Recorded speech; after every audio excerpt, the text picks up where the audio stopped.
जिज्ञासु मित्रों, बहुत बहुत अभिनंदन है आपका दिव्य सृजन स्पिरिचुअल चैनल में। प्रत्येक दिवस की भांति आज भी रात्रि 9 बजे लाइव चर्चा प्रारंभ हो रहा है। थोड़ा आप सभी से आग्रह कि आप अवश्य ही इससे जुड़े और इसका लाभ उठाएं। देख रहे हैं कुछ लोगों ने कमेंट किया है, लेकिन फिर भी और लोग जुड़े। और इस विषय पर आज का विषय आत्मबोध और ब्रह्म का स्वरूप कैसा है। आत्मबोध कहने का तात्पर्य कि आत्मज्ञान किसे कहते हैं, आत्मज्ञान क्या है, और ब्रह्म ब्रह्म जिसे कहा जा रहा है ब्रह्म क्या है, ब्रह्म क्या है।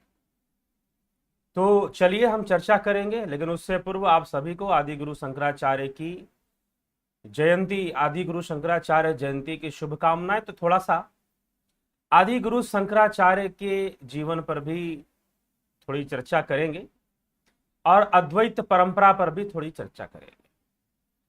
तो चलिए उस पर आए, लेकिन उससे पूर्व आदि शंकर, आचार्य शंकर या आदि गुरु शंकराचार्य अपने भाष्य में, मांडुक्य कारिका के भाष्य में, ये उन्हीं का भाष्य है, मांडुक्य कारिका का भाष्य जिस पर हम चर्चा कर रहे हैं। तो आदि शंकराचार्य मांडुक्य कारिका के भाष्य पर जो बातें लिखते हैं आत्मबोध के विषय में, वह सब क्या है, आइए उस पर देखें। तो कल भी हमने कई विषयों पे चर्चा किया, आज भी करेंगे। तो क्या कहा जा रहा है, किस प्रकार से कहा जा रहा है, वो सब बातों को देखेंगे। तो उन्होंने कहा कि स्वप्न और जागृति, वास्तव में स्वप्न और जागृति यह है क्या? यह मन के विलास की अवस्था है। स्वप्न और जागृति मन के विलास की अवस्था है। तो मन का विलास, स्वप्न और जागृति मन के विलास की अवस्था है, ठीक ऐसा कहा गया। इसीलिए इसमें तुम ब्रह्म मत ढूंढो, यह तो इंद्रिय विषय ही है, इसमें तुम आत्मा नहीं मिल सकता, तुम आत्मा को इसके माध्यम से नहीं, क्योंकि इसमें तुम जो भी अनुभव कर रहे हो इंद्रियों के कारण ही कर रहे हो। तो जब तक इंद्रियों का निरोध नहीं, तब तक आत्मा की शुद्ध अवस्था को समझ पाना कठिन है, आत्मा की शुद्ध अवस्था को जान पाना कठिन है। तो आदि शंकर क्या कहते हैं भाष्य में, अपने योगी गौड़पाद के ये सूत्र दिए हुए हैं। वो कहते हैं अद्वयम च द्वयभासम मनः स्वप्ने न संशय, अद्वयम च द्वयभासम तथा जागरण संशय। इसमें संदेह नहीं कि स्वप्नावस्था में अद्वय मन ही द्वैत रूप से भासने वाला है। इसी प्रकार जागृत काल में भी निसंदेह यह अद्वय मन ही द्वैत रूप से भासता रहता है। ठीक, मनोदृश्यमिदं द्वैतम यत किंचित सचराचरम मनसो है मनि भावे द्वैतम नेवोपलभ्यते। यह जो कुछ भी चराचर द्वैत है सब मन का ही दृश्य है, क्योंकि मन का अमनि भाव हो जाने पर, संकल्प शून्य हो जाने पर, अमनि भाव अर्थात जब कोई भाव ना रहे, जब भावातीत अवस्था आ जाए, जब संकल्पातीत अवस्था आ जाए, संकल्प शून्य हो जाए, हो जाने पर द्वैत की उपलब्धि नहीं होती। फिर द्वैत नहीं भासेगा और द्वैत भ्रमित भी नहीं करेगा। इस तथ्य को रखा जा रहा है। फिर कहते हैं तत्वबोध से अमनिभाव होता है। आत्म सत्यानुबोधेन न संकल्प्यते यदा अमनस्ताम तदा याति ग्राह्य भावे तद्ग्रहम। जिस समय आत्म सत्य की उपलब्धि होने पर मन संकल्प नहीं करता, उस समय वह अमनि भाव को प्राप्त हो जाता है। उस अवस्था में ग्राह्य का अभाव हो जाने के कारण वह ग्रहण करने के विकल्प से रहित हो जाता है। अर्थात जिस समय आत्म सत्य की उपलब्धि होने पर, जब ध्यान करते हुए, योग करते हुए, निधिध्यासन करते हुए जब आत्म सत्य की उपलब्धि हो जाएगी, जब विशुद्ध आत्मा का साक्षात्कार हो जाएगा और आत्म सत्य की उपलब्धि हो जाएगी, तो उस समय क्या होगा? उस समय ही अमनी भाव प्रतिष्ठित होगा, उस समय ही अमनी भाव मिलेगा। ठीक। और जब अमनी भाव मिलेगा, अमनी भाव हो जाएगा, तो निश्चय ही मन के क्रियाकलाप, द्वैत क्रियाकलाप स्थगित हो जाएंगे। उस अवस्था में ग्राह्य का अभाव हो जाने से, मतलब ग्रहण नहीं होगा, द्वैत ग्रहण नहीं होगा, वह ग्रहण करने के लिए विकल्प से रहित हो जाता है, कोई विकल्प नहीं रहता।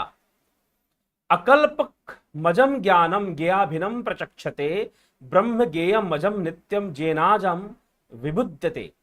उस सर्व कल्पना शून्य अजन्मा ज्ञान को विवेकी लोग ज्ञेय ब्रह्म से अभिन्न बतलाते हैं। ब्रह्म जिसका विषय है वह ज्ञान अजन्मा और नित्य है। उस अजन्मा ज्ञान से अजन्मा आत्म तत्व स्वयं ही जाना जाता है। तो अकल्पमजम ज्ञानम ज्ञा भिन्नम प्रचक्षते, उस सर्व कल्पना शून्य अजन्मा ज्ञान को विवेकी लोग ज्ञेय ब्रह्म से अभिन्न बतलाते हैं। ब्रह्म जिसका विषय है, अर्थात जो सर्व कल्पना शून्य अजन्मा ज्ञान को विवेकी लोग ज्ञेय ब्रह्म से अभिन्न बतलाते हैं। ब्रह्म जिसका विषय है वह ज्ञान अजन्मा और नित्य है। जब ये देखिए, आत्मबोध होने की प्रक्रिया को यहां पर समझाया गया है, ये 3-4 श्लोकों में जो अभी मैंने पढ़कर सुनाया। ठीक है।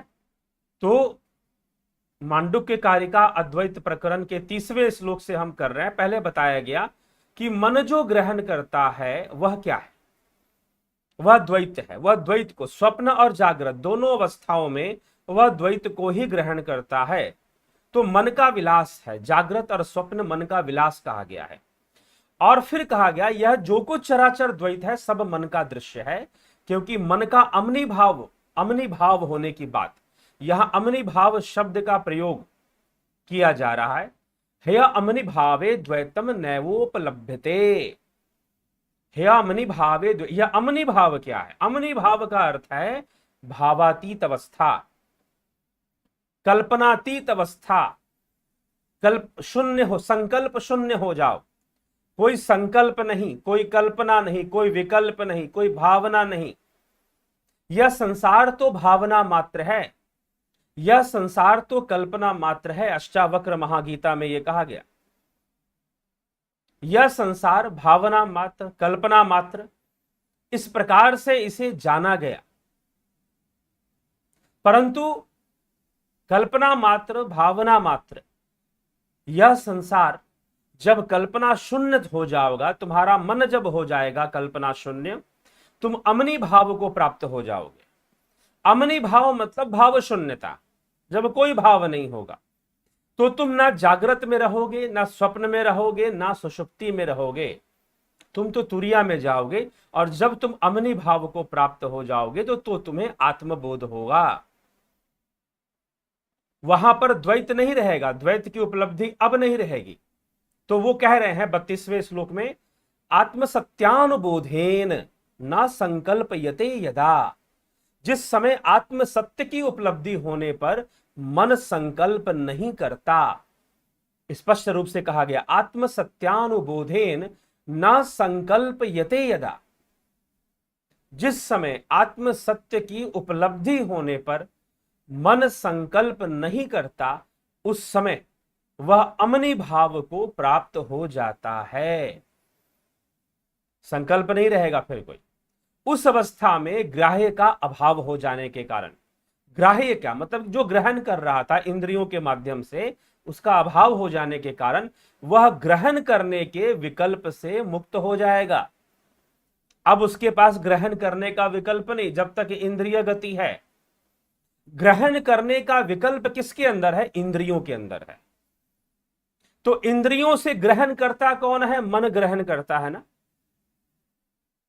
इंद्रियों के माध्यम से यह मन और बुद्धि ही तो ग्रहण करता है। तो जब इंद्रियों का निरोध हो जाएगा, चित्त वृत्तियों का निरोध हो जाएगा, तो ग्रहण करने के लिए फिर कुछ नहीं रहेगा, सीधी सी बात। तो ऐसे अभ्यास की आवश्यकता है, ऐसी साधना की आवश्यकता है जहां पर आप इंद्रियों से परे जाकर अनुभव कर सकें। वास्तव में वही तो अतीन्द्रिय साधना का विषय है, वही तो अतीन्द्रिय साधना का विषय है। और यही मुख्य विषय है जो साधना इस चैनल के माध्यम से, जो साधना, मेडिटेशन, ध्यान, योग का जो कोर्स चल रहा है, ध्यान योग का, वह उसी ओर हमें ले जाता है, अतीन्द्रिय अनुभूतियों की ओर, तुर्या की ओर। तो जो इंद्रियों से ग्रहण कर रहे हो वो ग्रहण रोकना पड़ेगा, पूरी तरह से नहीं तो कुछ समय रोको, अभ्यास में लगो, निधिध्यासन करो। तो इस प्रकार से करते हुए जब वो इंद्रियों का ग्रहण कार्य रुक जाएगा तो मन का भी रुक जाएगा, तो ग्रहण करने के लिए विकल्प से वह मुक्त हो जाएगा। जब अमनी भाव आ जाएगा, अमनी भाव आने से अर्थात भाव शून्यता आने से, जब कोई कल्पना नहीं, कोई इंद्रिय प्रभाव नहीं, तो जो आत्मा तो है ही, देखो सुनो, आत्मा तो है ही, आत्मा तो है ही, तालाब है ना। अब ये मत सोचिएगा कि कहीं पर आत्मा बैठा हुआ है और हम उसे देख नहीं पा रहे। कई बार क्या होता है कि बहुत ही रॉन्ग कॉन्सेप्ट्स हम डेवलप कर लेते हैं, क्योंकि सही से उत्तर नहीं मिलता शायद। यह आत्मा किस भांति है, क्योंकि इसको कई भांति भांति कहकर ही समझाया जा सकता है तर्कों में। सत्य रूप में तो ये साधना से ही सामने आएगा, उपासना से ही सामने आएगा, बिना उपासना के सामने नहीं आएगा।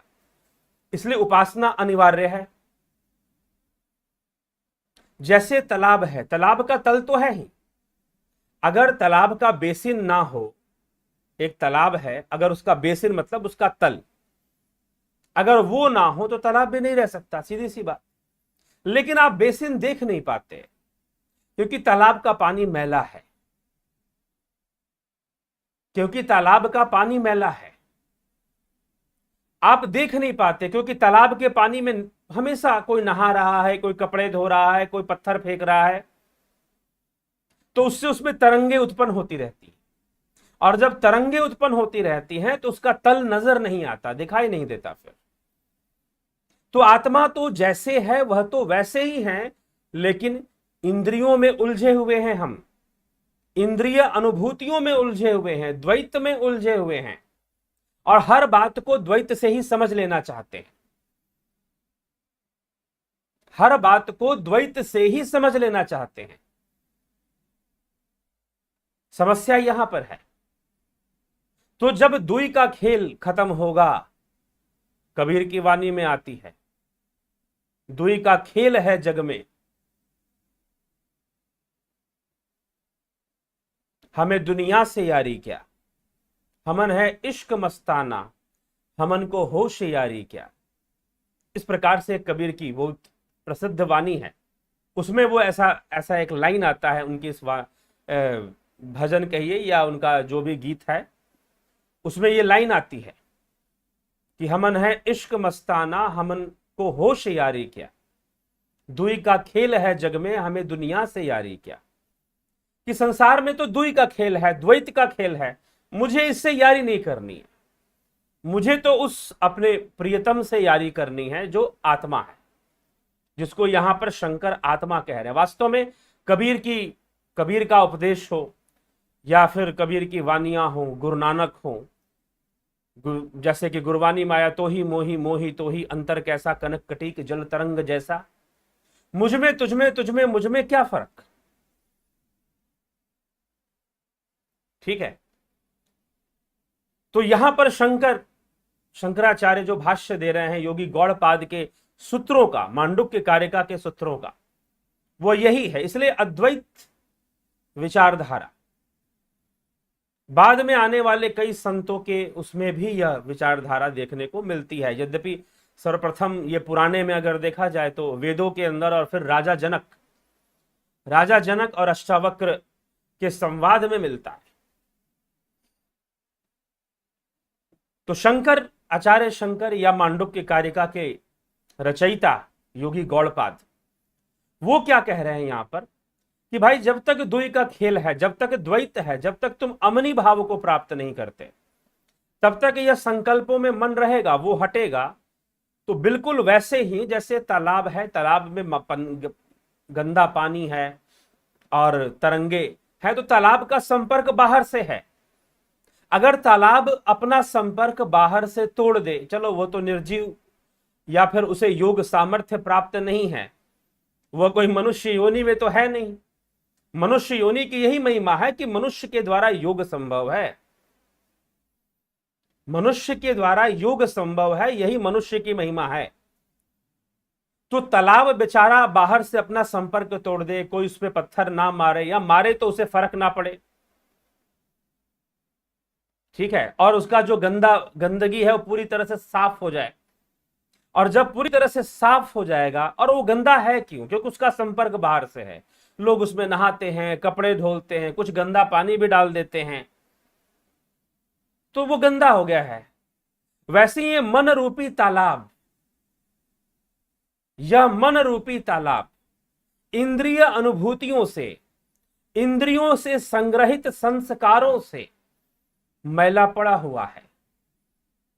इंद्रियों से जो हमने संस्कार ग्रहण किए हैं, उन संस्कारों से वह मैला पड़ा हुआ है, उसमें आत्मा नहीं दिख पता चल रहा कुछ, उस मैले में ही सब कुछ घुला मिला है। लेकिन जैसे ही सब साफ हो जाएगा तो तालाब का जो तल है वो साफ दिखाई देगा।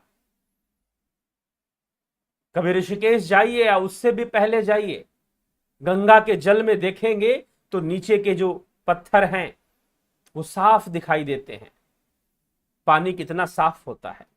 या पहाड़ी क्षेत्रों में कई नदियों में आपको ऐसा दृश्य मिल सकता है कि साफ दिखाई देगा, ठीक। लेकिन लोगों के शरीर के मैल, उनके पापों का मैल धोते धोते वही गंगा जब कानपुर पहुंचती है तो कुछ और हो जाती है। इलाहाबाद, बनारस, बक्सर, पटना, भागलपुर, हाँ, कोलकाता तक की यात्रा दो भागों में बट जाती है। एक शाखा बनकर हावड़ा की ओर चली जाती है और एक शाखा बांग्लादेश में प्रवेश कर कर डेल्टा बनाते हुए समुद्र में प्रवेश करती है, तो मैली हो जाती है। वैसे ही यह जो जल जिस प्रकार से मैला, यह मन भी बाहर से द्वैत से बहुत कुछ ले रहा है, नेत्रों से, कानों से, सबका मन, ऐसा नहीं, बस समझने वाली बात है। सबका मन इस प्रकार से, किसी का कम, किसी का ज्यादा, जो थोड़ा बहुत साधना कर लिया थोड़ी कमी ला देता है तो उसे हल्का हल्का हल्का हल्का जो आत्मा का जो रस है वो मिलना शुरू हो जाता है। अभी पूर्ण रूप से आत्मबोध तो नहीं हुआ, लेकिन मिलना रस शुरू हो जाएगा। करो तो सही, करो तो सही, लेकिन द्वैत की ताकत है, इंद्रियों की भी ताकत है, हावी होती है। जबरदस्ती का झगड़ा मत करो, धीरे धीरे अपने आप शांत हो जाएंगे, अभ्यास से, टेक्निक से, झगड़े से नहीं, झगड़े से नहीं, झगड़ा मत शुरू कर दो। कुछ लोग झगड़ा शुरू कर देते हैं, और जब झगड़ा शुरू कर दोगे तो पता चलेगा कहीं और ज्यादा हावी हो गई तो फिर दिक्कत हो जाएगा। तो वैसा भी ना करो, क्योंकि ऐसी भी कई कथाएं हैं जहां पर हावी हो जाती हैं। चलिए ठीक है। तो आत्मसत्यानुबोधेन न संकल्पयते यदा अमनस्ताम तदा याति ग्राह्य भावे तदग्रहम। जिस समय आत्मसत्य की उपलब्धि होने पर मन संकल्प नहीं करता, उस समय वह अमनी भाव को प्राप्त हो जाता है। उस अवस्था में ग्राह्य का अभाव हो जाने के कारण वह ग्रहण करने के विकल्प से रहित हो जाता है। यह आत्मबोध की अवस्था को बताया जा रहा है। अकल्पकमजम ज्ञानम ज्ञेय भिन्नम प्रचक्षते ब्रह्म ज्ञेयमजम नित्यम जेनाजम विभुत्यते। उस सर्व कल्पना शून्य, अब सर्व कल्पना शून्य, देखिए शब्द क्या है, अकल्पकमजम अर्थात सर्व कल्पना शून्य अजन्मा ज्ञान को विवेकी लोग ग्रेय ब्रह्म से अभिन्न बताते हैं। अर्थात यह ब्रह्म से अभिन्न है, भिन्नता नहीं है इसमें, और ब्रह्म जिसका विषय है वह ज्ञान अजन्मा और अनित्य है। ऐसा संकल्प शून्य अवस्था में आत्म तत्व को जाना जाता है। उस अजन्मा ज्ञान से अजन्मा आत्म तत्व स्वयं ही जाना जाता है। यहां पर आत्मबोध होता है, यहां पर ब्रह्म ज्ञान होता है। इस अवस्था में, इस अवस्था के पहले कोई गुरु तुमको कह रहा है कि ब्रह्म ज्ञान दे दूंगा, तो मूर्ख बना रहा है। साथ में यह भी समझ, इसीलिए मैं कई बार कह चुका हूं कि ब्रह्म ज्ञान का मार्ग मिलता है, ब्रह्म ज्ञान नहीं मिलता। कोई गुरु जी आपको ब्रह्म ज्ञान का मार्ग दे सकते हैं, ब्रह्म ज्ञान नहीं दे सकते। ठीक है। यहां पर भी जो साधना बताई जा रही है वो एक मार्ग है, वो एक रास्ता है। ठीक। तो कभी भी इसीलिए प्रारंभ में ही केनोपनिषद में क्या लिखा गया था, फिर से मैं याद दिलाता हूं कि जो व्यक्ति ये कहता है कि मैं ब्रह्म ज्ञानी हो गया, अर्थात वो ब्रह्म ज्ञानी है ही नहीं, वो ब्रह्म ज्ञानी है ही नहीं। तो फिर कैसा प्रश्नोपनिषद में जो ऋषि थे जिन्होंने उसका पूरा वर्णन किया, जो प्रश्नों का, अंगिरा ऋषि संभवतः जो उत्तर दे रहे हैं सारे प्रश्नों का, तो वो कहते हैं कि मैं यहां तक जानता हूं और जहां तक जानता हूं वहां तक तुमको बता दिया। ठीक है, तुम आगे बढ़ो, साधना करो और मुझसे भी बेहतर जानो, ऊंचा पहुंचो, ऐसी प्रेरणा दे। तो केनोपनिषद ने बताया गया कि ब्रह्मज्ञानी जब बात करेगा तो कैसे बात करेगा, पहचान। इसलिए शास्त्रों को पढ़ने का उद्देश्य क्या है, कसौटी मिलेगी, कसौटी। किसी जागृत मनुष्य से जुड़ना चाहते हो, किसी जागृत व्यक्ति से जुड़ना चाहते हो, उसका सानिध्य प्राप्त कर कर लाभ उठाना चाहते हो, तो उसकी कसौटी कौन बता रहा है, शास्त्र बता रहे हैं। लोग पूछते रहते गुरु कैसा होना चाहिए, क्या होना चाहिए, क्या बताता तो रहता हूं, स्पेशल क्या बताऊं, नाराज हो जाते हैं लोग। तथाकथित संस्थाओं के जो मठाधीश हैं या उनके चेले हैं, वो नाराज हो जाते हैं, बहुत बुरा मानते हैं कि भाई ऐसे बोल रहे हैं, हमारे गुरुजी की बात कट जा रही है आपके ऐसा बोलने से। तो इसीलिए कई बार नहीं सीधा सीधा बोलता हूं। ठीक है। तो इसीलिए एक बात अच्छे से गांठ बांध लो, जो सच्चा ब्रह्मज्ञानी होगा वो जितना जानता है वो आपको बताएगा और ये बता देगा कि इस बारे में घोषणा नहीं की जा सकती कि मैं ब्रह्मज्ञानी हूं। ठीक है। हां, मैं भी वही हूं, ये घोषणा हो सकती है। ये भी सुन लीजिए, मैं आत्मा हूं, मैं ब्रह्म हूं, मेरा ही तो वह स्वरूप है ना, मेरे ही तो वो अवस्था है। तो उस आधार पर वो ऐसा कह तो सकता है जब तक कहने लायक है, अर्थात जब तक ब्रह्मलीन नहीं होता, जब तक कैवल्य में नहीं डूबता, जब तक उसका संकल्प बना हुआ है कि कुछ करना है, जगत कल्याण करना है या उपदेश देना है, लोगों को कुछ बातें समझानी है, लोगों को किसी एक मार्ग दिखाना है, कुछ ऐसा संकल्प, कुछ परिवर्तन समाज में लाना जरूरी है। जब उसके अंदर रहता है तो वो अपना कर्म करता है, जब वो संकल्प शून्य हो जाता है तो कैवल्य में चला जाता है, वो लीन होता है, फिर वो आपके सामने नहीं होता उस रूप में। लेकिन कई दूसरे हैं जो सामने होते हैं फिर। तो इतना सरल भी नहीं है किसी जागृत पुरुष से जुड़ना, समझना, क्योंकि तुमने बाहर से कई सारे अवधारणाएं बना रखी हैं।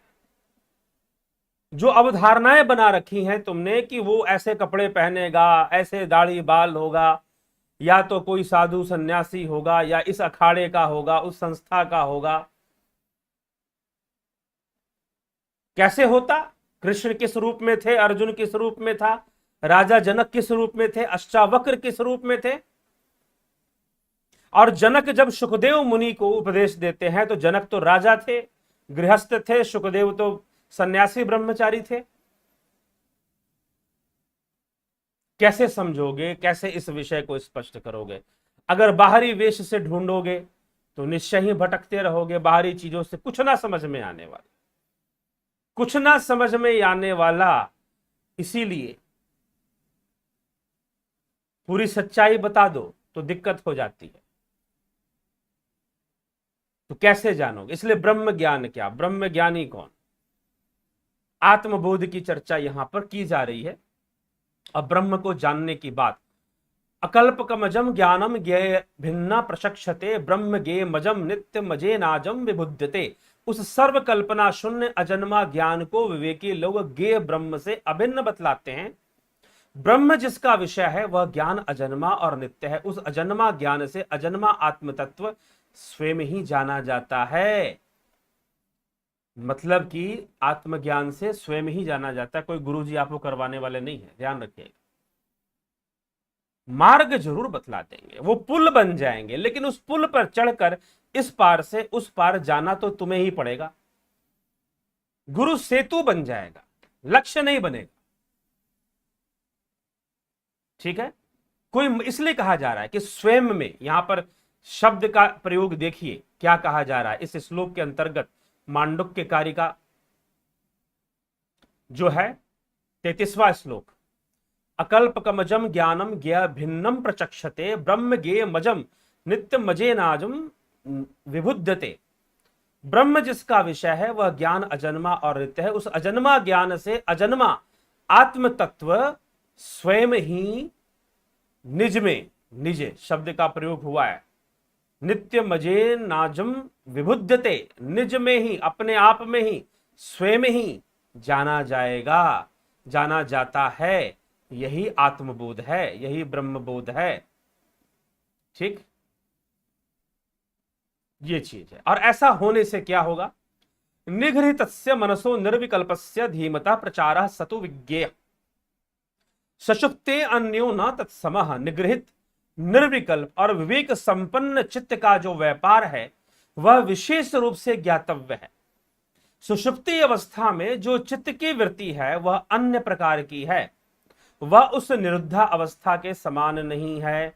अर्थात यह जो अवस्था बन रही है, यह पहले तो कह दिया गया कि भाई जागृत और स्वप्न क्या है? मन का विलास है। जागृत और स्वप्न अवस्था मन का विलास है, इससे परे। लेकिन अब सुषुप्ति को भी लाया गया कि सुषुप्ति में कारण है यह जो निरुद्धा अवस्था, यह निरुद्धा अवस्था। अब यहीं पर पतंजलि का कॉन्सेप्ट आ जाएगा, योगस चित्तवृत्ति निरोध।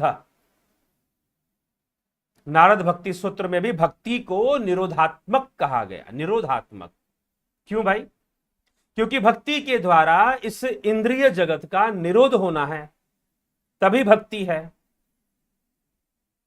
अगर निरोध नहीं हो रहा इंद्रिय जगत का तो भक्ति कहां हो रही है? सिर्फ गाते रहोगे, बजाते रहोगे तो क्या भक्ति होती रहेगी? नहीं, इंद्रिय जगत का निरोध होना चाहिए।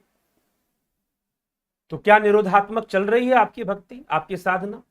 निरोधात्मक होना चाहिए। तो जब निरोधात्मक होगा तब जाके निगृहित निर्विकल्पा विवेक संपन्न चित्त का जो व्यापार है वह विशेष रूप से ज्ञातव्य है। सुषुप्ति अवस्था में जो चित्त वृत्ति है वह अन्य प्रकार की है, उस निरुद्धा अवस्था के समान नहीं है। निरुद्धा अवस्था मतलब तुरीय अवस्था के लिए यहां पर कहा जा रहा है, चतुष्पाद के लिए कहा जा रहा है, जहां आत्मबोध होगा। ठीक है, इसीलिए सुषुप्ति और समाधि का भेद है। सुषुप्ति और समाधि एक चीज नहीं है। लीयते ही सुषुप्ते तन्निगृहितम न लीयते तदेव निर्भयम ब्रह्म ज्ञान लोकम समन्ततः। सुषुप्ति अवस्था में मन लीन हो जाता है, किंतु निरुद्ध होने पर वह उसमें लीन नहीं होता। उस समय तो सब ओर से चित्त प्रकाश में निर्भय ब्रह्म ही रहता है। ठीक, अब ब्रह्म का स्वरूप समझाते हैं। अजमनिद्र स्वप्न नामकम रूपकम सकृत द्विभातम सर्वज्ञम नोपचारा कथंचन। कथंचन वह ब्रह्म जन्म रहित अज्ञान रूप, निद्रा रहित, अज्ञान रूप ना समझे यहां पर, अज्ञान रूप। अब देखिए एक शब्द का यहां कोष्टक में प्रयोग क्यों अज्ञान रूप की कहा जा रहा है? क्योंकि जो ब्रह्म है उसमें ज्ञान अज्ञान नहीं ठहर सकता। ज्ञान अज्ञान अपूर्ण अवस्था में, पूर्ण अवस्था में नहीं ठहरता। जहां ब्रह्म में आप लय हो गए वहां ना कोई ज्ञान है ना कोई अज्ञान, क्योंकि ज्ञान होना अज्ञान होना यह भी तो द्वैत है, यह भी तो द्वैत है। इसलिए जो द्वैत से परे है वही तो अद्वैत है। वह ब्रह्म जन्म रहित, निद्रा रहित, स्वप्न शून्य, नाम रूप से शून्य, नित्य प्रकाश रूप और सर्वज्ञ है। उसमें किस प्रकार का कर्तव्य नहीं है। वह नित्य प्रकाश रूप सर्वज्ञ, उसमें किसी प्रकार का कोई कर्तव्य कर्म नहीं ठहर सकता। ठीक, ना होता है। तो ब्रह्म का स्वरूप बताया जा रहा है। सर्वभिलाप विगतः सर्वचिंता समुत्थितः सुप्रशांतः सकृत ज्योति समाधिर चलो अभयः। वह सब प्रकार के वाग व्यापार से रहित, सब प्रकार के चिंतन से ऊपर, अत्यंत शांत नित्य प्रकाश समाधि स्वरूप अचल और निर्भय है। वह तो समाधि का विषय है, जो ब्रह्म है वहीं पर उसका स्वरूप सामने होगा। ग्रहो न तत्र नोत सर्गश्चिंता यत्र न विद्यते आत्मसंस्थम तदा ज्ञानम जाति समताम गतम। जिस ब्रह्म पद में किसी प्रकार का चिंतन नहीं, अर्थात समाधि की अवस्था में कोई चिंतन नहीं होता, कोई एकाग्रता नहीं होती, वह तो लय की अवस्था है। उसमें किसी तरह का ग्रहण और त्याग भी नहीं। उस अवस्था में आत्मनिष्ठ ज्ञान जन्म रहित और समता को प्राप्त हो जाता है। जन्म रहित अर्थात जन्म मरण से मुक्ति को प्राप्त हो जाता है। जीवन मुक्त ही पहले होता है। इस प्रकार से समझाया गया। अस्पृश्यो योगो वैनाम दुर्दशा सर्व योगी भी योगिनो विभ्यति ह्यस्मादभ्ये भय दर्शिनः। सब प्रकार के स्पर्श से रहित यह स्पर्श योग निश्चय अस्पर्श योग। अब एक अस्पृश्यता के बारे में आप पढ़ते हैं, छुआछूत। अस्पृश्यता की चर्चा वीर सावरकर ने अपने ग्रंथ, अपने उपन्यास मोपला में की है कि किस प्रकार अस्पृश्यता और छुआछूत ने हिंदू समाज को कमजोर बनाकर रखा था। लेकिन यहां पर भी एक अस्पृश्यता की चर्चा की जा रही है। अब लोगों को संस्कृत कम आता है, कोई देशद्रोही, कोई सनातन विरोधी चाहे तो इन श्लोकों का प्रयोग करके देखो शंकराचार्य ने अस्पृश्यता फैलाई है, ऐसा भी कह सकता है। लेकिन श्लोक का अर्थ कुछ और है। यहां पर अस्पृश्यता ब्रह्म ज्ञान में है। ब्रह्म ज्ञान में अस्पृश्यता है। अस्पृश्यता क्यों है? क्योंकि वह द्वैत विषय का स्पर्श नहीं करता। तुरीय अवस्था में या चतुष्पाद में वह द्वैत विषय का स्पर्श नहीं करता, वह इंद्रियों का स्पर्श नहीं करता, इसलिए अस्पृश्यता आ जाती है। ठीक, क्योंकि उसका स्पर्श नहीं करता। तो स्पर्श योगो वै नाम दुर्दशा सर्व योगी भी योगिनो विभ्यति हास्यमा दभे भयदर्शिनः। यह स्पर्श योग निश्चय ही योगियों के लिए कठिनता से दिखाई देने वाला है। इस अभय पद में भय देखने वाले योगी लोग इससे भय मानते हैं। यह स्पर्श योग निश्चय ही योगियों के लिए कठिनता से दिखाई देने वाला है। ये कठिनता से मतलब कि जो योग साधना का मार्गी है उसे आसानी से यह दृश्य अनुभव नहीं होता। कभी कभी कुछ थोड़ा सा आभास मिलता है तो कभी नहीं भी मिलता। इस अवस्था से एक योगी गुजरता रहता है। इस अवस्था से एक योगी जो है वह गुजरता रहता है। तो यह उस योगी की विशेषता, इसलिए यहां पर कहा जा रहा है कि यह उसके लिए अस्पृश्य रहता है, इसलिए इसे अस्पृश्य योग कहा जा रहा है। अस्पृश्य योग, ठीक। मनसो निग्रहाय तम भयम सर्वयोगी नाम दुख क्षय प्रबोधश्चाप्य क्षया शांतिरेव च। समस्त योगियों के अभय, दुख क्षय, प्रबोध और अक्षय शांति मन के निग्रह के ही अधीन है। समस्त योगियों का अभय, दुख क्षय, दुखों का नाश होना, दुख क्षय मतलब दुखों का नाश होना, और प्रबोध होना, और अक्षय शांति, अविनाशी शांति जो है, जो शाश्वत शांति है, उसका प्राप्त होना, सब मन के निग्रह के ही तो अधीन है। मन के निग्रह के ही तो अधीन है। मन को इंद्रियों से हटाने पर ही तो निर्भर करता है। मन को एकाग्र करना और एकत्रित करने पर ही तो निर्भर करता है। यही तो कृष्ण का उपदेश है। अर्जुन कहता है चंचलम ही मना कृष्ण प्रमाथि बलवदृढ़ तस्याहम निग्रहे मन्ये वायोरीव सुदुष्करम। हे कृष्ण, यह जो मन है अत्यंत ही चंचल है।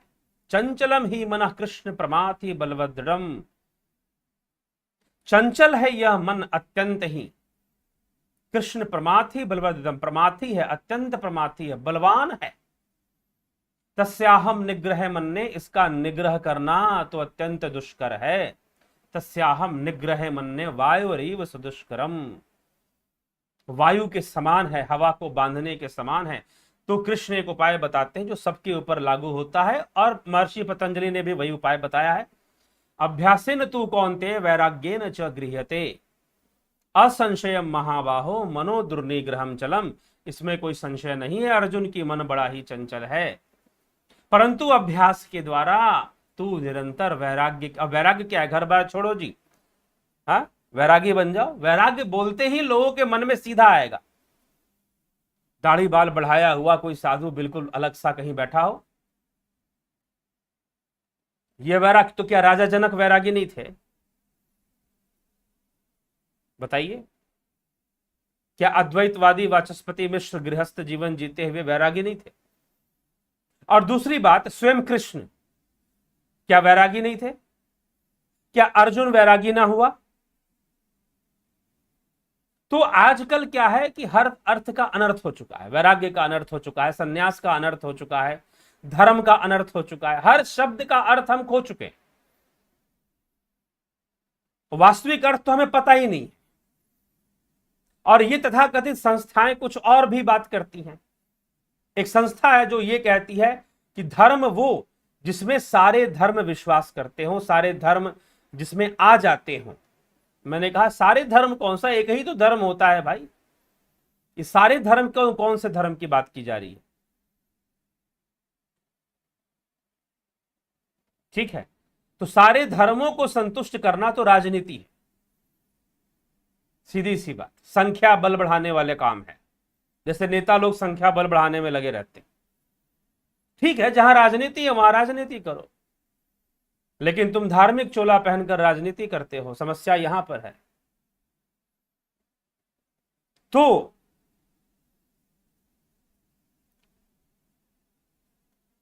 धर्म का कंट्रोल राजनीति पर होना चाहिए, लेकिन राजनीति का कंट्रोल धर्म पे नहीं होना चाहिए। अगर होगा तो गड़बड़ हो जाए।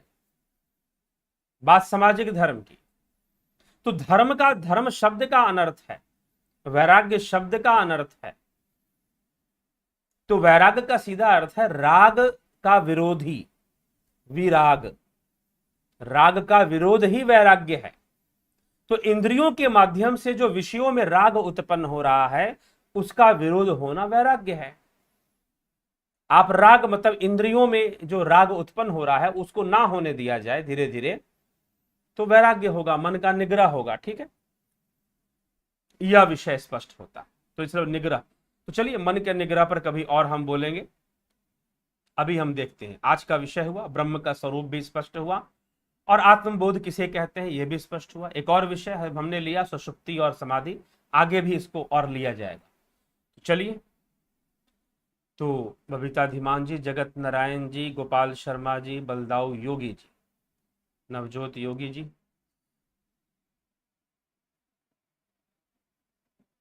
दास कबीर की वाणी बरसे कंबल भीगे पानी, यह आज के प्रसंग से इसका कोई संबंध नहीं। ठीक है, तो वह कोई साधना की, कई साधना की विधियां और साधना की कई क्रियाओं की ओर भी कई तरह के संकेत किए गए हैं। तो ये है गुरुजी, यदि सब योगी भगवान हैं तो सबको क्यों नहीं पूजा करते, केवल ब्रह्मा विष्णु महेश? सब योगी भगवान, ये तो कहा ही नहीं गया। जो जीवन मुक्त हो चुके हैं, जो सिद्ध हो चुके हैं, जिन्होंने अपने सूक्ष्म शरीर को स्थूल शरीर से अलग कर लिया है।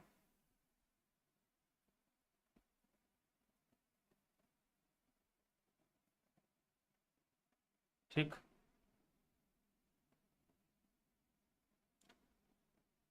तो स्मिता सावंत जी, राम निवास मीना जी, ब्रह्मपाल कुमार जी, गुरु जी ओम नमः शिवाय। आप इतने महान ज्ञानी हैं कि कहने को तो शब्दों का अभाव ही है। चलो जी, ठीक है, लग रहा है, लेकिन यह तो शब्द ही है, और शब्द तो शब्द ही है, यह कोई ज्ञान नहीं। ठीक है, प्रेरणा जरूर है, जो भी मैं बोल रहा हूं प्रेरणा के लिए बोल रहा हूं, समझ पैदा करने के लिए बोल रहा हूं, ताकि आप उस मार्ग पर आगे बढ़ सकें। और ज्ञान तो तभी होगा जब आप आगे बढ़ेंगे, तो आपको ज्ञान होगा। अभी बहुत कुछ साधना पे आगे बढ़कर बहुत कुछ प्राप्त करना है मुझे, इसलिए मुझे तो व्यक्तिगत रूप से, स्वयं के रूप में, अगर आपको ऐसा लग रहा है तो आप प्रेरणा प्राप्त कीजिए और मार्ग पर चलिए। लेकिन स्वयं में व्यक्तिगत रूप पर तो मुझे तो लगता है कि बहुत कोई विशेष ज्ञान तो नहीं है। कुछ शास्त्र अध्ययन है और कुछ साधनाएं हैं। हाँ, कुछ अनुभव मैंने जरूर किया है जो विशेष है। तो सामान्य जन की तुलना में, शास्त्रों की तुलना में और महर्षियों की तुलना में वो विशेष, वह भी बहुत निम्न कोटि का अनुभव है। तो इसीलिए परंपरा है साधना की, उसे समझना है, जानना है, चलना है। ठीक।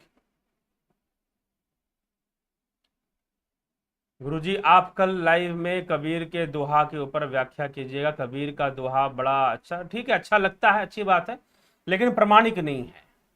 ठीक। जो पढ़ाया भी जा रहा है वह भी प्रमाणिक नहीं है। ठीक ना। प्रमाणिक क्यों नहीं है?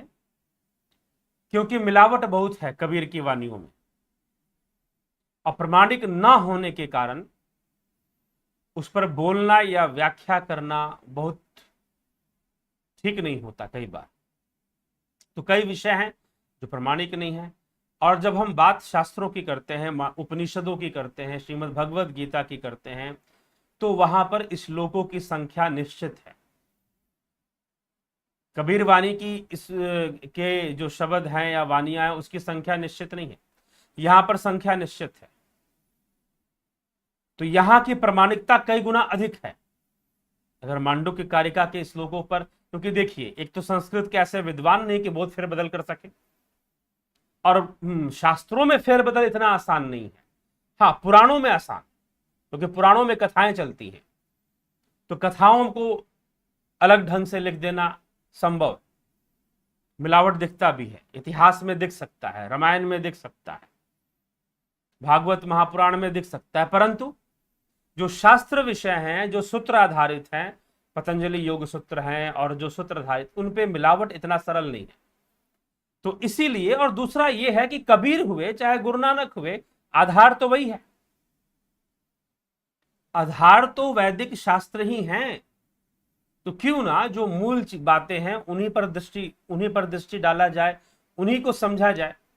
अगर आपको आदि गुरु शंकराचार्य के यह विचार समझ में आ रहे हैं तो कबीर और अच्छे से समझ में आएंगे, कबीर की बातें और अच्छे से समझ में आएंगी, और आपको एक रूपता दिखाई देगी शंकराचार्य और कबीर के बीच में भी। ठीक है। तो इसीलिए जो मूल ग्रंथ हैं, मैं उसी को अपनी चर्चा का विषय बनाता हूं। कबीर की वाणी या फिर कोई अन्य वाणियों पर आधारित जो है, मैं उसकी उतनी चर्चा का विषय में नहीं लेता। ठीक है। तो चलिए शास्त्र चर्चा में, हाँ ठीक है, कभी लेंगे, कबीर के ऊपर भी बोलेंगे, तुलसी पर भी बोलेंगे, वो एक अलग बात है। लेकिन जब सिद्धांतों की चर्चा होगी तो वो हमेशा शास्त्रों के सूत्रों से ही हो। ठीक। वैजनाथ कुशवाहा जी, नवजोत योगी जी, बलवंत सिंह गोहिल, देवरतन बलदावा जी, बहुत अभिनंदन जी आप सभी का। धीरज कुमार जी, मोहित कुमार जी, गुरु जी श्री कृष्ण के विराट स्वरूप के बारे में बताएं, जिसने सारे ब्रह्मांड, सारी सृष्टि श्री कृष्ण के अंदर थी। जी हाँ, श्री कृष्ण का विराट स्वरूप आप गीता व्याख्या पर जाएं, जो हमारे प्लेलिस्ट में जाए, हमारे चैनल पर श्रीमद् भगवद गीता का प्लेलिस्ट है, उसको पूरा सुनिए। नहीं तो 11वें अध्याय की जहां चर्चा है, जहां पर भगवान ने अपना विराट रूप प्रकट किया, अर्जुन को दिखाया, उसको सुनिए, और उसके बाद की भी चर्चा सुनिए। तो वह सगुण रूप था, वह विराट रूप भगवान का सगुण रूप था, यह स्वयं भगवान कहते हैं। वो ब्रह्म स्वरूप नहीं था, वह आत्म और वो तुरीय अवस्था वाली बात नहीं। वो अर्जुन को समझाने के लिए भगवान ने उसका पट खोला, उसे अंतर्मुखी कर कर दिखाया कि देख, मेरे हिरण्य गर्भ रूप को देख, मेरे योग ऐश्वर्य रूप को देख। ठीक है। लेकिन वह सगुण था। 12वें अध्याय में ही जब निर्गुण सगुण की चर्चा सिर्फ भगवान श्री कृष्ण करते हैं तो वहां स्पष्ट करते हैं। ठीक है। तो उसके विषय में इतना ही संक्षेप में, बाकी वहां जाइए तो उसके बारे में चर्चा है। रचना जी, रूपलाल जी, श्यामलाल तेली जी, मनीष पटेल जी, भूप सिंह खिचर, संजय तिवारी, योगेंद्र पंडित, जयंती दत्ता जी, अशोक गोयल जी, मोहित कुमार जी। गुरु जी, ऐसा योगी बनने में कितना टाइम लगेगा और हम कैसा महसूस करेंगे? टाइम का चिंता मत कीजिए, टाइम अलग अलग लोगों के लिए अलग अलग ही होगा, सबके अलग अलग संस्कार है। हो सकता है कि आप कुछ ही वर्षों में बन जाए, 1 वर्षों में ही बन जाए, हो सकता है सारे जीवन की साधना लग जाए, अगला जन्म भी लग जाए, ठीक है, ऐसा भी हो सकता है।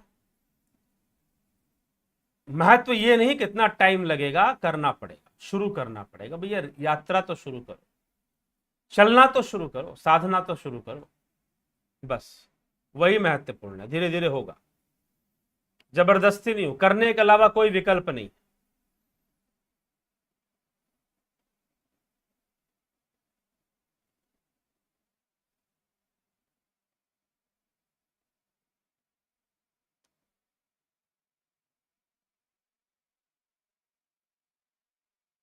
गुरुजी, वेदों में आत्मा के बारे में क्या वर्णन है और किस वेद के कौन से श्लोक में? कृपया इसे, उपनिषद स्वयं वेद हैं, वेदांत हैं, पहली बात तो ये, वेदों के विस्तार से ही उपनिषद बना है, इसलिए वेद विस्तार में संहिता, ब्राह्मण, आरण्यक और उपनिषद आते हैं, ये वेदों का विस्तार है। तो उपनिषद स्वयं ही वेद सूत्र है, तो उपनिषद तो आत्मा शब्द से भरे हुए, ठीक है। दूसरी बात, अथर्व श्रुति में मिल जाएगा, संहिता में भी आपको मिल जाएगा आत्मा शब्द का प्रयोग, ठीक। ऋग्वेद में भी मिल जाएगा आत्मा शब्द का प्रयोग, लेकिन मुख्य रूप से जिस शब्द का प्रयोग हुआ है वह पुरुष शब्द है। पुरुष शब्द, पुरुष शब्द का प्रयोग वेदों में अधिक मिलेगा, लेकिन वही पुरुष की व्याख्या करते हुए महर्षि पतंजलि ने साफ साफ लिख दिया है कि पुरुष ही आत्मा है, जो आत्मा नाम से जाना जाता है वह पुरुष ही है, ठीक है। तो पुरुष शब्द का जो प्रयोग है वो वास्तव में आत्मा के लिए है, लेकिन आत्मा शब्द का प्रयोग भी कई जगह पे मिल जाता है वैदिक सूत्रों में, अथर्व श्रुति में भी मिलेगा, और वेदांत जो उपनिषद हैं वो स्वयं वेद विस्तारक ही हैं, तो इसीलिए संहिता, ब्राह्मण, आरण्यक और उपनिषद ऐसे रचना हुई है। ओम नमः शिवाय, प्रणाम महाराज, समझने वाली भाषा में समझा रहे हैं, ठीक है जी। गहराई में ले जाती है आपकी बात, ठीक है, जरूर जाइए, थोड़ा गहराई में जाना चाहिए। विक्रम सिंह जी, गुरु जी, राजा जनक के बारे में तो आप हमें बोलते हो, बहुत अच्छी बात है, हमें भी ज्ञान हुआ, मगर आप कभी राजा दशरथ जी के बारे में भी बताएं। तो देखिए, जिसका जो जिससे विषय, इस विषय से, अद्वैत की चर्चा विषय से, आध्यात्मिक चर्चा विषय से, राजा जनक से संबंधित अनेकों बातें हैं, और मात्र यहां पर नहीं, स्वयं गीता के अंदर भगवान श्री कृष्ण ने राजा जनक के बारे में जो अर्जुन को बता रहे हैं, जनक आदि के बारे में, कि जनक आदि ने कैसे साधना की, कैसे उनको ज्ञान हुआ, उसके बारे में वो चर्चा कर रहे हैं, गीता के अंदर आता है। तो राजा जनक का जो एक आध्यात्मिक आधार है,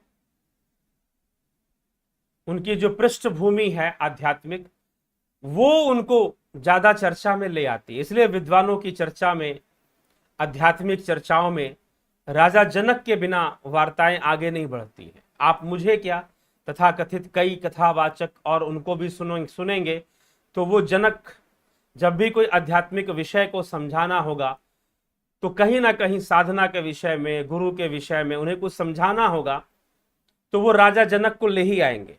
उनकी कोई कथा, उनका कोई विषय, सुखदेव मुनि का वैकुंठ से निकाला जाना भगवान विष्णु के दूतों के द्वारा, और फिर सुखदेव मुनि का राजा जनक की शरण में जाना, ये सारी कई घटनाएं राजा जनक से जुड़ जाती हैं। फिर अष्टावक्र और जनक का संवाद जुड़ जाता है।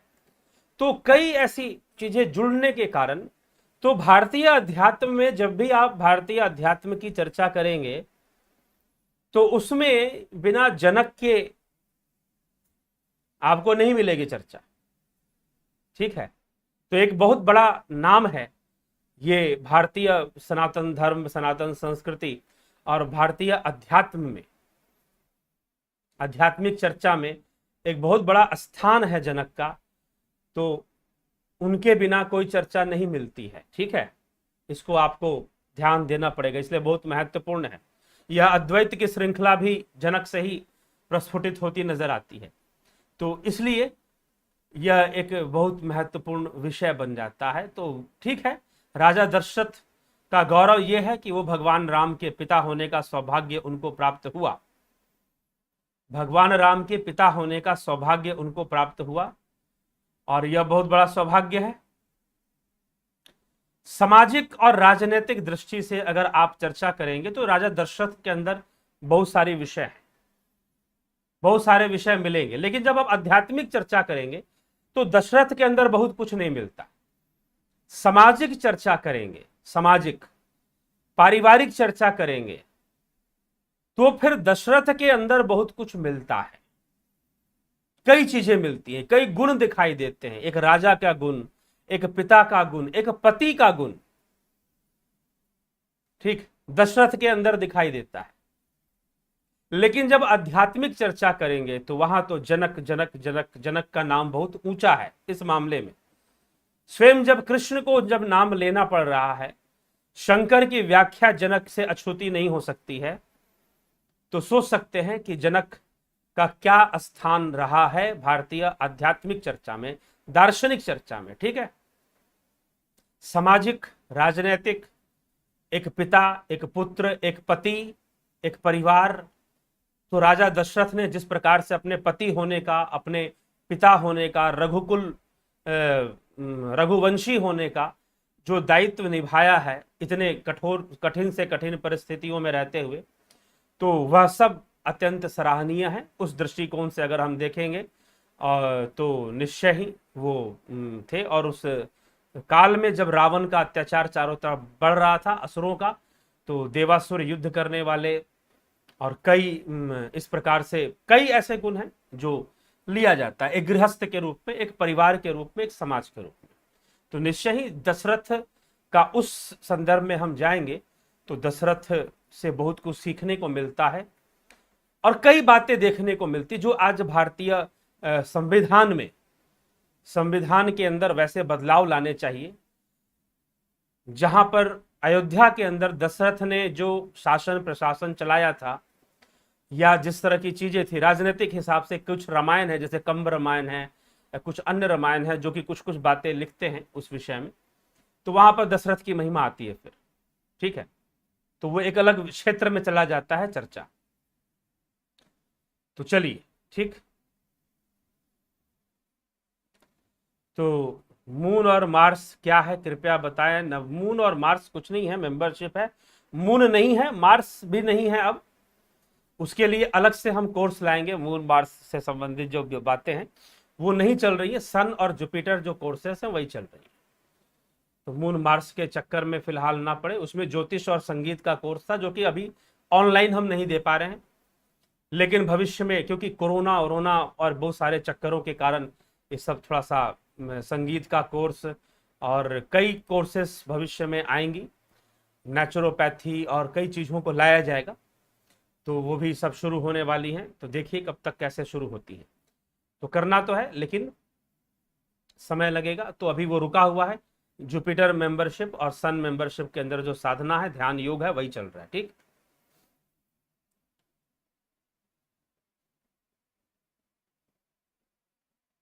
समझ तथा सजगता से महानिर्वाण होना, ऐसा हुआ जा सकता है? कृपया प्रकाश डालें। जी नहीं, समझ और सजगता से आप अपनी एकाग्रता बढ़ा सकते हैं, आप मन का निग्रह कर सकते हैं, तो सहारा बन सकता है। समझ और सजगता एक सहारा, एक सपोर्टिंग एलिमेंट बन सकता है, लेकिन वो आपको ब्रह्मलीन कर देगा ऐसा नहीं है। ठीक है, महानिर्वाण को प्राप्त करा देगा ऐसा नहीं। ठीक,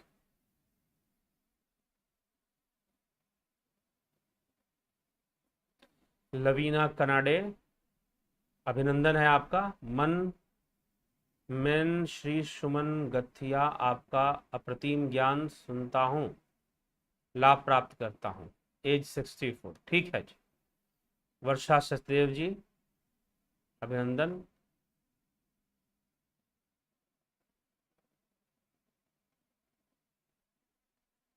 ठीक। मुझे क्या घर त्याग देना चाहिए, घर में दुख मिलता है। अब क्या आपकी व्यक्तिगत परिस्थिति है, वो कभी आप चर्चा करें, समय लेकर व्हाट्सएप मैसेज करें, समय ले चर्चा करें। आजकल समय की कमी रहती है मेरे पास, कई फोन मैं नहीं उठाता हूँ, कई लोगों को रिप्लाई नहीं दे पाता हूँ। हाँ, ये अच्छी बात है कि साधना और कोर्स ज्वाइन करने वाले लोगों की संख्या बढ़ गई है, उन्हीं में बिजी रहता हूँ। ठीक है, तो यह भी एक है। और दूसरा, कोरोना वोरोना के कुछ कहीं से कोई खबर आ गया, कुछ आ गया, तो उसमें भी चलो लॉकडाउन होने से खबरें कम आ रहा है, थोड़ा कम आ रही हैं, लेकिन कई खबरें आए तो कई जगहों पर ऐसा देखने को मिल रहा है। तो चलिए, अपनी रक्षा का ध्यान रखें, अपने स्वास्थ्य का ध्यान रखें। प्रणाम गुरुजी, शास्त्रों का इतना अनुसंधान करने में आपको कितना वर्ष लगा? कर रहे हैं जी, लगभग 17 वर्षों से कुछ ना कुछ पढ़ते लिखते आ ही रहे हैं, 17 वर्षों से ज्यादा से ही। एक दिन या 2 दिन का तो काम नहीं है। ठीक है, चलिए मित्रों, इसके साथ हम चलेंगे, आगे बढ़ेंगे। तो बहुत सारी विचार कमेंट रह गए, कोई बात नहीं, पढ़ेंगे कमेंट बाद में आपके। तो आदि गुरु शंकराचार्य, आदि गुरु शंकराचार्य, उनके माता पिता कहते हैं कि केरल राज्य के, उस समय के वहां के राज्य, उसे उज्जैनी क्षेत्र भी कहा जाता था बहुत पहले, उज्जैन नहीं, उज्जैनी, उज्जैनी के नाम से भी जाना जाता था।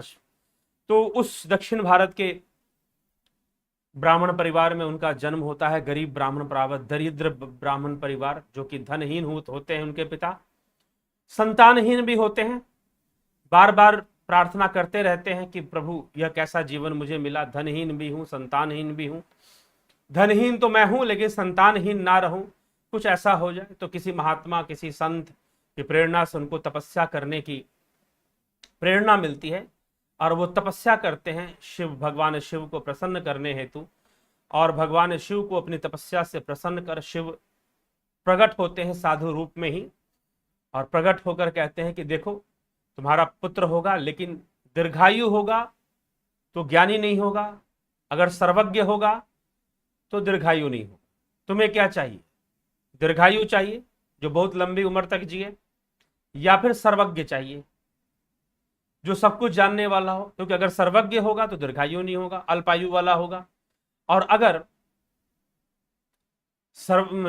दीर्घायु हुआ तो ज्ञानी नहीं होगा, मूर्ख होगा। तो तुम बता दो। अब परीक्षा की घड़ी, सोचा कि भाई क्या करूं, मूर्ख पुत्र को ले लूंगा, दीर्घायु तो होगा, लेकिन समाज में मेरा क्या यश करेगा? जो पिता को पुत्र से मिलना है वो क्या मिलनेगा फिर? इसीलिए मुझे सर्वज्ञ पुत्र ही चाहिए, भले अल्पायु। तो अल्पायु और सर्वज्ञ पुत्र की प्राप्ति उन्हें हुई, उनका ही नाम शंकर रखा गया। 8 वर्ष की उम्र में उनकी मृत्यु थी, पिता की मृत्यु पहले हो गई। मां के साथ वो रहते थे। कई उनके जीवन में घटनाएं, चमत्कारी घटनाएं बताई जाती हैं कि एक बार उनकी माता जो है नदी के तट पर वस्त्र धोने गई थी, और उसी समय वापस लौटते समय धूप तेज थी, तो धूप से वो होकर, गरीबी थी तो खाने पीने की भी कोई बहुत ज्यादा वो नहीं होता था, अच्छा सुविधा नहीं रहती थी, तो गिर गई बेहोश होकर। शंकर उन्हें उठाकर ले आए, और 3 दिन तक उन्होंने अन्न सेवन नहीं किया। अपनी संपूर्ण भावनाओं को एकाग्र कर कर माता सरस्वती में लगा दिया, और कहा कि मां, जब तक वो नदी मेरे घर के पास से नहीं बहेगी तब तक मैं अन्न ग्रहण नहीं करूंगा। और कहते हैं तीसरे दिन नदी ने अपना रास्ता बदल दिया। ऐसी भावना शक्ति, यह भावनात्मक विषय था, यह भावनात्मक विषय था, यह भावातीत विषय नहीं था। भावनाओं में शक्ति होती है। इसलिए मैंने कहा ना कि शक्तियां हो सकती हैं, सिद्धियां हो सकती हैं, समाधि अलग चीज है, कैवल्य अलग चीज है।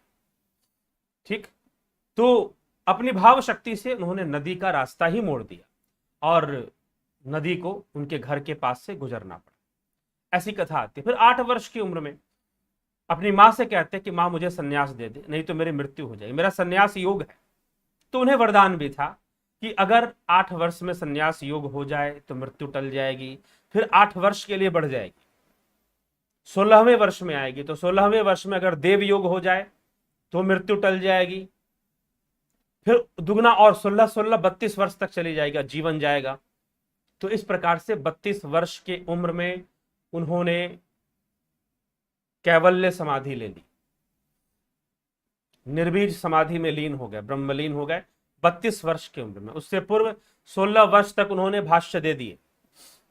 वेद व्यास जी से शास्त्रार्थ हुआ उनका, देव रूप में वेद व्यास जी आए और उनका शास्त्रार्थ हुआ तो देव योग बना, जिससे कि उनकी उम्र दुगनी हो गई, 32 वर्ष तक चली गई। तो 32 वर्ष से ज्यादा जीवन उन्होंने नहीं जिया आदि गुरु शंकराचार्य ने।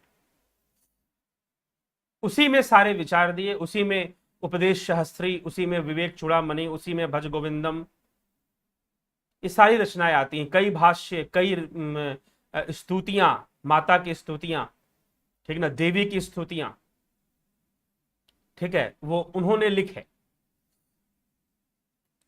जो आप कई जो देवी की स्तुतियों का जो आप पाठ करते हैं, उनमें कई हैं जो कि आदि गुरु शंकराचार्य की ही रचना है। तो इस प्रकार से तो कई रचनाएं, कई भाष्य उन्होंने बहुत कम उम्र में लिखे। और मांस को छोड़ने के बाद कि मुझे सन्यास दे तभी मैं जीवित रहूंगा, तू क्या चाहती है? मुझे तेरे पास रहने से कोई दिक्कत नहीं है, लेकिन मैं मृत्यु को प्राप्त हो जाऊं। अगर तू चाहती है कि मैं जीवित रहूं तो मुझे सन्यास देना पड़ेगा। मां, जब तक तू नहीं आज्ञा देगी तब तक मैं सन्यासी नहीं हो सकता। तो मां को आज्ञा देना पड़ता है, मां को कहना पड़ता है अपने पुत्र के जीवन के लिए, उन्हें कहना पड़ता है कि हाँ मैंने तुझे सन्यासी होने की आज्ञा दी, और आज्ञा मिल जाती है ना इच्छा होते हुए भी पुत्र के जीवन के लिए। और फिर वो घूमते घूमते नर्मदा नदी के तट पर योगी गोविंद पाद, जहां एक गुफा में वो समाधि लिए हुए बैठे हुए थे, वहां पहुंचते हैं। वहां प्रतीक्षा करते हैं लगभग 7 दिनों तक, और वहां प्रतीक्षा के बाद वो उठते हैं और उन्हें साधना के मार्ग से, ज्ञान के मार्ग से जोड़ देते हैं, आध्यात्मिकता से जोड़ देते हैं। और उनके साथ कई लोग थे जो उसका लाभ उठाते हैं। उसी समय योगी गोविंद पाद के गुफा के पास कई लोग आते रहते थे, उनके दर्शन प्राप्ति या उनसे ज्ञान प्राप्ति है।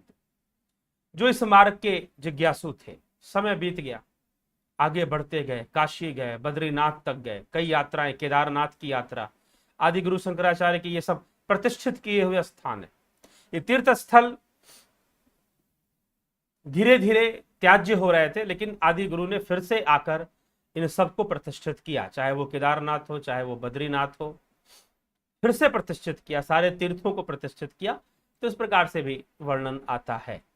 तो फिर उन्होंने अद्वैत को मत को रखा, अहम ब्रह्मास्मि के मत को विवेक चूड़ामणि में रखा, और इस प्रकार से कई यात्राएं हैं। तो प्रभाव, सबसे बड़ा चीज क्या है कि आदि गुरु शंकराचार्य को अगर समझना है तो वो प्रभाव, बहुत प्रभावशाली। अद्वैत की विचारधारा पुरानी थी, नवीन नहीं थी, लेकिन कठिन लगती थी लोगों को, आम जनता उस भावना से जुड़ नहीं पाता। तो बहुत सरल भाषा में अपने समय के अनुसार भज गोविंदम स्तोत्र बहुत सरल है, बहुत सरल भाषा में। अगर आप थोड़ा सा भी संस्कृत का टच है, 9वीं क्लास तक, ज्यादातर सीबीएसई बोर्ड में 9वीं क्लास तक संस्कृत पढ़ाई जाती है। कुछ लोग शौकीन हैं तो 10वीं में भी पढ़ लेते हैं, उसके बाद भी पढ़ सकते हैं। तो हल्का सा भी आप जानते हैं तो उनके श्लोकों को समझना, भज गोविंदम स्तोत्र को समझना कोई कठिन काम नहीं है। तो वह उन सबको बताना शुरू कर देते हैं और बताते हैं, सरल भाषा, प्रभावशाली तरीका होता है, जिससे कि बहुत बृहत इसका प्रचार होता है राजाओं में, दूसरे लोगों में भी। और कुछ तर्क भी उनके, बहुत तर्क शक्ति भी बहुत अद्भुत थी। तो कई अद्भुत तर्कों से उन्होंने पिछले कई विचारों को खंडित भी किया कि नहीं, इस बात को ऐसे नहीं कहना चाहिए, ऐसे कहना चाहिए। ठीक है, वो भी लोगों को बड़ा ज्यादा सटीक लगता था। जैसे बुद्धिज्म वाले जो नागार्जुन या उसके बाद के आचार्यों का जो शून्यवाद था, उन्होंने कहा कि तत्व तो वही है लेकिन शून्य मत बोलो, क्योंकि शून्य का अर्थ होता है कुछ भी नहीं, और कुछ भी नहीं में से कुछ कैसे प्रकट हो जाएगा, ये संसार कुछ भी नहीं में से, शून्य में से कैसे आ जाएगा। इसीलिए वो ब्रह्म है। ब्रह्म मतलब जो सर्वव्यापी है, जो सब कुछ है, वही सब कुछ है, और उसी सब कुछ में से यह संसार प्रकट होता हुआ और विलीन होता हुआ दिखाई देता है। थोड़ी सी कई बातों को उन्होंने तर्क के आधार पर बदल दिए, जो ज्यादा सटीक लगते थे लोगों को। सीधी सी बात है, ये बात ज्यादा सटीक लगेगी, ब्रह्म वाली बात शून्य की जगह पर, तो ज्यादा सटीक लगते थे, तो इस कारण से ज्यादा प्रभावशाली हुआ। यहां तक कि जब पाश्चात्य में शंकर के ऊपर अध्ययन किया गया, तो लोगों को लगने लगा, टॉल्स्टॉय और पाश्चात्य दार्शनिकों को लगने लगा कि पश्चिम का दर्शन तो अभी बच्चा है। पश्चिम में जो दर्शन शास्त्रों पर चर्चा हुई है आज तक, वह बहुत ही निम्न है इस विचारधारा के सामने। पतंजलि का दर्शन हो, चाहे वो शंकराचार्य का दर्शन हो, उनके सामने बहुत ही छोटा है, बहुत ही बच्चा के समान है, शिशु के समान। बालक थोड़ा बड़ा हो जाता है ना, शिशु के समान, ठीक है, नवजात शिशु की औकात वो रखता है भारतीय दर्शन के समक्ष, शंकर की विचारधारा के समक्ष। तो चलिए मित्रों, इसी के साथ शंकर के, आचार्य शंकर आदि गुरु के जीवन पर थोड़ा प्रकाश डालते हुए और उनके महिमा का स्मरण करते हुए विचारों को यहाँ विराम देते हैं। कल फिर जुड़ेंगे 9 बजे। ध्यान रखिए, सब्सक्राइब जरूर करें, शेयर भी करें। आपको लगता है कि हाँ, इस विचारधारा को लोगों को समझना चाहिए, जानना चाहिए, तो अवश्य शेयर किया करें, यह आपका कर्तव्य है। आपको लगता है कि कोई दूसरा व्यक्ति यूट्यूब पर कहीं पर भी बहुत अच्छे ढंग से समझा रहा है इसी विषय पर, उनका भी जरूर शेयर करें, उनका भी जरूर शेयर करें, क्योंकि आप धर्म के सहयोगी बनेंगे, प्रचारक बने। मैं ये नहीं कह सकता कि मेरा ही शेयर करें, लेकिन अगर आपको लगता है कि सहज है, आपको सहजता से बात समझ में आती है और शास्त्रों के विषय में, सनातन धर्म के विषय में ये बातें लोगों को समझनी चाहिए, तो जरूर जरूर शेयर किया करें। ठीक, बहुत बहुत आभार आप सभी का।